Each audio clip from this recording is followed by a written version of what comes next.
I'm about to launch a completely new brand for my photography services. That means that I need all new brand visuals. I need a new business name, new fonts, new logos, and a new color scheme to set this new brand apart from my current brand, Yeticorn. And you actually don't need to be a professional graphic designer to put together brand visuals that set you apart from your competitors. So let's talk about my really simple brand design process that anybody can follow regardless of how much graphic design experience you have. Let's start by breaking down the elements of brand design and what exactly goes into designing a brand. When I think about branding, I like to split it up into two different categories: visuals and voice. The visuals are typically made up of a signature color palette, a logo word mark, a logo icon, go-to font pairings, and a specific photography style. A brand's color palette will typically include one main brand color, think red for Coke or blue for Pepsi, and it will often be paired with a light and dark neutral that will work well together. The word mark is the part of your logo that actually has your brand name in it. Think of Nike. A brand's logo icon is a symbol that is immediately recognizable and stands on its own. So again, think of Nike with the swoosh. Now your full logo suite will include both the word mark and icon paired together, but both the word mark and icon should be able to exist on their own independently. Font pairings refer to your signature fonts that you're using for all of your marketing graphics. Now, regardless of your product or services, your brand should have a signature photo style so that anytime somebody's scrolling by on social media and sees your posts in passing, they'll immediately recognize it as being part of your brand. Now, on the other side, we have the voice category, which includes things like your business name, your slogans, your value propositions, and general tone of voice or how you're speaking to the client. Obviously, the business name is a big one, pretty self-explanatory, but there are quite a few things that go into picking a business name for your brand. You also have your slogans and your value propositions, which can sometimes overlap. A slogan is typically like a catchy one-liner that encompasses the ethos of the brand. This is something that ideally is going to stick in people's heads, and when they hear this phrase, they're immediately going to associate it with your brand. Think of Nike's "Just Do It." This doesn't really tell you anything about the product or what they're selling, but it does convey a feeling, a sense of urgency and inspiration. It gets at the heart of what this brand is about. A value proposition, these are going to be more specific phrases that actually tell your audience how your product or service is going to benefit them. I think a good example of this is Slack. Their main value proposition is be more productive at work with less effort. Super direct and to the point, tells the audience immediately what they get when they work with this product. Now, a brand's tone of voice is more about how the business communicates with its audience in general, the personality that the brand has in their marketing. This will vary widely depending on what industry you're in. Your brand might take on a more funny, witty, conversational tone of voice, or you might need to be more authoritative, straightforward. Now, tone of voice, more so than a lot of these other elements of the brand, is something that you're going to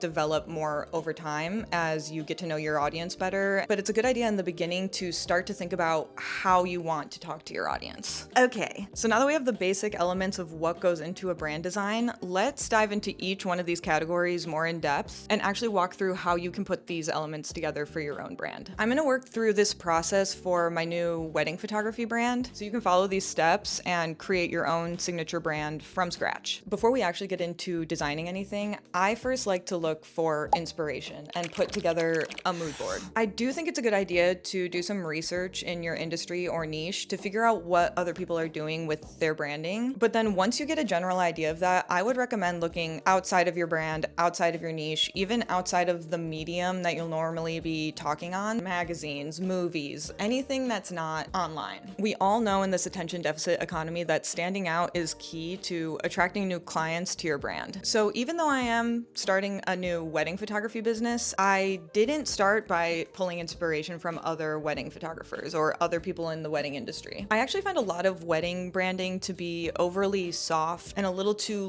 romantic for my taste. So I already knew that I wanted something really different, and I'm really drawn to this retro design style from the 50s and 60s, mid-century modern vibes, heavy, bold fonts, simple layouts, almost like magazine spreads. I started by looking up vintage magazine in ads for brands like Pan Am, Kodak, Rolex. So once you have a bunch of inspiration saved, you can start dropping these screenshots or images into your design platform. Now, I personally am a Figma girly, but you can use whatever you want. Canva is a lot more user-friendly than something like Figma or Illustrators. If you don't have a ton of graphic design experience, that's a great place to start. So you're gonna start by just creating a new file and dropping everything onto the board. Now that we have our inspiration all saved out, we are going to dive into these individual design elements. It doesn't necessarily matter where you start with this, but we're gonna start with color, because going into this, I had a really clear image in my head of what I wanted this color palette to look like. I really wanted this like bright, juicy yellow contrasted against a dark neutral. Now, if you're not really sure where to start when it comes to color palettes, I would recommend using a tool like Adobe Express or Coolers. You can use these sites to explore pre-made color palettes, examples of what the colors are going to look like mocked up in web pages. Adobe Express has these color wheel options that will show you different color combinations that work well with your main selected color. Since I knew I wanted this bright yellow to be contrasted against a dark neutral, I went to the color harmony tab to find the darkest version of this color. So now you're going to want to check the accessibility settings for contrast and color blindness. This is important because you need to make sure that your text and your graphics when using these colors are going to be legible. So the contrast checker basically checks if you were to remove all of the saturation from this color and reduce it to grayscale, will the shades still have enough contrast to show up against each other? This is super important because you need to make sure that your text is actually going to be legible. These tools will also give you a score when it comes to contrast. Similarly, you're going to want to check your color palette for color blindness. Even if somebody has color blindness, they'll be able to read your text. The goal is not necessarily to get everything perfect right now. It's to have a starting point to work with. Because what you don't want to do when you're starting to design a brand is get so in the weeds with all of the individual little details that you never move forward with anything. So go with your gut for now and then build from there in the future. Quick coffee break.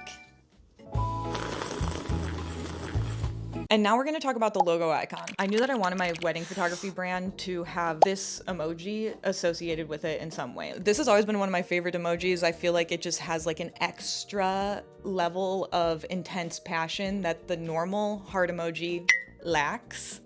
And as a triple fire sign and redhead, I love anything with fire imagery. Now, if you're good at drawing or already have logo design skills, you can just dive right into Procreate or Illustrator, whatever you use. But if you don't have these skills, you can actually find a lot of icons for free to cheap online. I've used Noun Project a lot over the years, and they have so many different icons that you can use for your brand. There are also different pricing options. So when you're just starting out, you can download a bunch of icons for free and play around with them until you decide on something and buy the commercial license for it. Canva also has a lot of free illustrations and icons that you can use straight in their design program. One big caveat to this is that I do not recommend this as a long-term solution for your brand because of the fact that these sites and icons are widely accessible. Anyone else can just open up these programs and download the same icons and use them for their brands as well. You really want your branding to be unique. I would use these mostly as a basis for how you want your brand to evolve. Okay, so now that we have a general idea for color palette and logo icon, let's talk about your business name.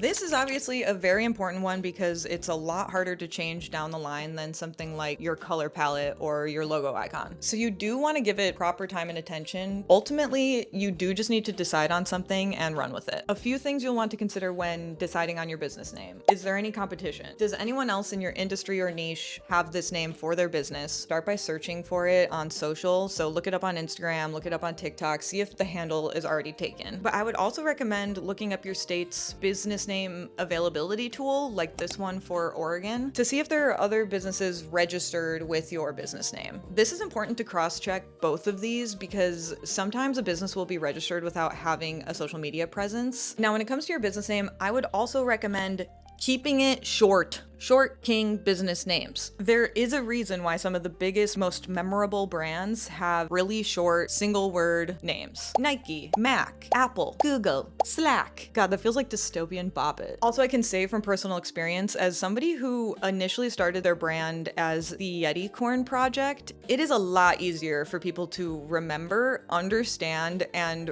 recreate, as in like actually type into their search bar, if the brand is just a single word. Which is why I ultimately ultimately ended up shortening my brand name to just Yeticorn. For my new wedding photography brand, I knew that I wanted something that was more in line with weddings than Yeticorn, but I wanted to steer clear of overly used kind of cliche wedding terms, which is also why I would heavily recommend against using ChatGPT for this. Obviously, like, AI is killing the planet and stealing from artists, but aside from that, the fact that AI is pulling from pre-existing sources online means that you're not going to get original ideas. It's going to be giving you the same suggestions that it's giving everyone else who's doing the same thing as you. Here is when I went back to my inspiration and started brainstorming ideas around this flaming heart symbol. There were some obvious options here, like flaming heart photography or burning heart photography, but this didn't feel like super original. A quick search showed me that these were already taken, so that wasn't an option. But I still liked this imagery and wanted to do some sort of play on words around this. At the same time, I knew that I wanted the business name to be one single word, and that was how I landed on Heartburn. When the name Heartburn came to me, I liked it for a few different reasons. It's short, it's easy to remember, it's easy to spell, and it's kind of a tongue-in-cheek nod to love and the wedding industry without being too cheesy or overly romantic. But when you break down the word, I really love this strong, passionate connotation that it has. So once I had the idea for this business name, I verified that there was no other Heartburn photography out there and bought the domain. Okay, so now that we have a business name, we can work on our word mark. The word mark is really just your brand name in a stylized logo format. I already had this image in mind of a kind of rough handwritten text. There are a ton of free font sites out there, but my go-tos have always been DaFont and FontSpace. You can type your business name into this preview text bar and change the settings and styles of how these preview fonts will appear, which gives you a really quick idea what this could look like for your brand. These font sites also have a ton of categories, which will help you narrow down your search if you're not really sure what you're looking for. So I went into the handwritten font section and pretty quickly found something that was exactly what I was looking for. A lot of these fonts will be free for personal use, so you can download a few demo fonts and come back later once you've landed on the font that you want to use for your marketing graphics and purchase the commercial license for it. You can tweak the font yourself to give your brand a more signature look, which is helpful if you're using a popular font for your word mark. Now, if you want to be super original, you can also create a word mark or even an entire font just using your own handwriting, or even just drawing something out or writing something out on plain paper, taking a photo of it, bringing it into Canva, and using the background removal tool to make a word mark that's really one of a kind. Okay, so now we have our business name, our word mark, our color palette, and an idea for a logo icon. So now we're going to talk about font pairings. A general rule of thumb for font pairings is that you're going to want a bigger, bolder font for your main headers, and you want to pair that with a smaller body font that looks good written out in full sentences. If you're not really sure where to start when it comes to font pairings, I would recommend looking at fontpair.co. They have a ton of different examples of font pairings that look good together, and you can actually download fonts right from here. They also have examples of what these fonts are going to look like when they're actually applied to websites. So once you have your fonts picked, you're going to want to download them and add them to your font book on your computer. Your font might not show up right away in the design program that you're using, so if not, check to see if there's an option in the font section to upload your own font, and then you might have to like restart your browser. For Heartburn, I knew I wanted to use a simple, bold font inspired by this like mid-century modern retro design, so I landed on Mandioca for my main header font. This font actually has like a ton of different weights and styles, so I'm actually using the extra bold weight for my headers and the regular weight for body copy. The final piece of this brand design package is your brand photography. Depending on your industry and niche, this is going to look different for everyone. But regardless of what you're launching, you do want high quality photos that give your brand a professional look. So this might mean that you book a photo shoot with a local photographer, or you set up a tripod and take your own headshots. There are also plenty of stock photo sites. I've used Unsplash and Death to Stock. Both have really great options for free to cheap stock imagery that you can use for any of your marketing graphics. But like any of these stock design options, this should be a temporary solution until you create your own custom photos for your brand. But these stock sites will give you something to start with if you don't have the time or resources to book a professional photo shoot yet. Since Heartburn is a photography business, I already have a ton of photos to work with, but I am also planning on doing an updated branding shoot in the next couple weeks with my friend and colleague, fellow photographer Justine. Okay, so now that you have all of these different brand elements decided on and downloaded, this is when you're gonna start pulling them into your design program, playing around with different marketing graphics to see how these are all gonna look together. I like to start with some simple social graphics and a sample Instagram grid to get a really high level general feel of how the photography is all going to look together. There's no real specific rules for this part of the process, but this is really just time for you to experiment and play around with your different branding graphics and find a visual style that works for you. Here you can also start to tweak things like maybe the color palette's not really working, or you need to narrow down between 3 different font options. This is when you're going to kind of get into the nitty-gritty of making some of those decisions. And voila,